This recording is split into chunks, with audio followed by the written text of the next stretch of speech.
रहंगदार छैरे आसन कलमी जाज के। अच्छा देखियो मधुबनी के कते लोग छी, हाथ खड़ा करू त। कि लागै नहीं छै डर करा कनियो या महाराज से। सुन कि जहिया मधुबनी में अरे धारा जेत गे पगली माटी में गरा जेत। आइएगा 1 2 3 4 ताली हो जाए।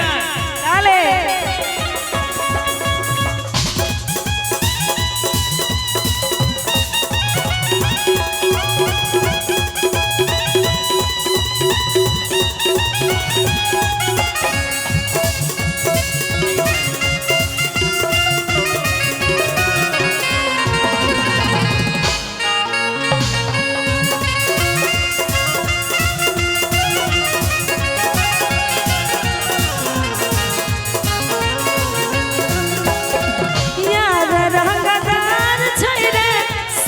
कलमी जाज के।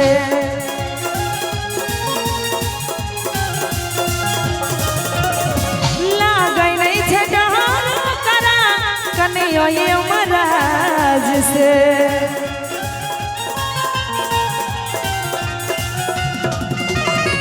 यार रहंगदार छै रे साना कलमी जाज के। लागै नहीं छै डर कनियो या महाराज से। जहिया मधुबनी में धरा जेत गे पगली माटी में गरा जेत। बांस जका बीच बीच फड़ा जेत गे पगली माटी में गरा जेत। ठीक है तो कहै छियो।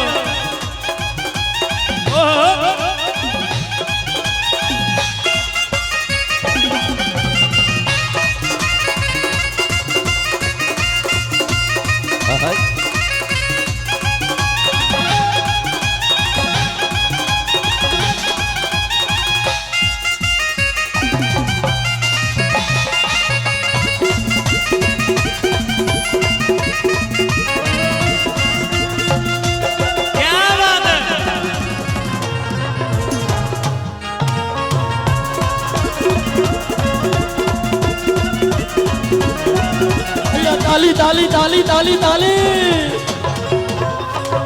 सुना तोरा से कुछ न होए वाला छ। अच्छा भीड़ के देखना कहै छै कि बाहुबली छै यार नाम चल छै गली गली रे।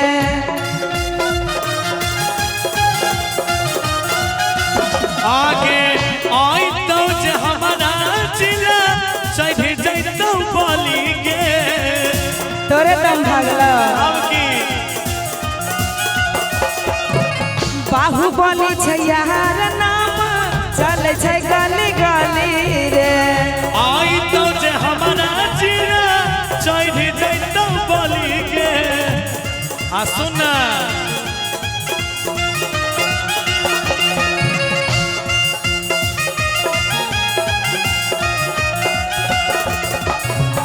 जटही में जैती ना हरा जेत गे पगली माटी में गरा जेत।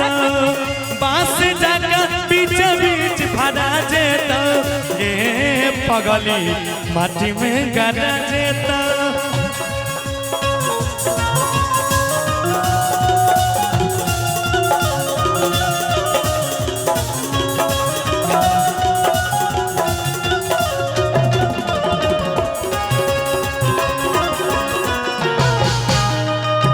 क्या बात है।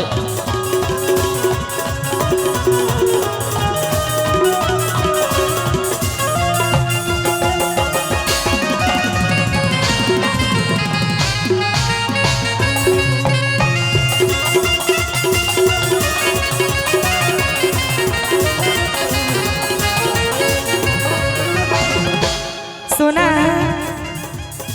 पीठ पीछे दै छी धमकी आग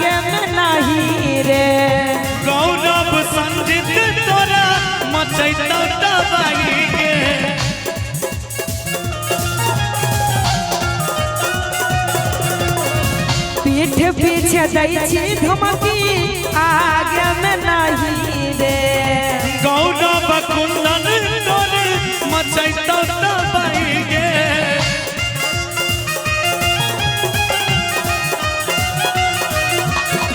और के सुने कहे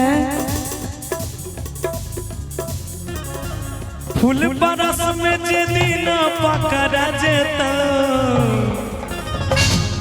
की कल बीता तोरा से ज्यादा ओकरा दम छी तोरा बता कहां छु तोरे को बुट्टियो नहीं मिलते नजर के सामने धरा जेबी अच्छा एक दिन भिआइरा के देख ली कि मधुबनी जिला घर नहीं छे जान के फिकर आ तोर ला भरवा के लागौ ने के करो से डर कौन कौन मधुबनी से है आए है कि जाटा ही में जाई दीना हरा दे दोगे पगली माटी में गड़ा दे दो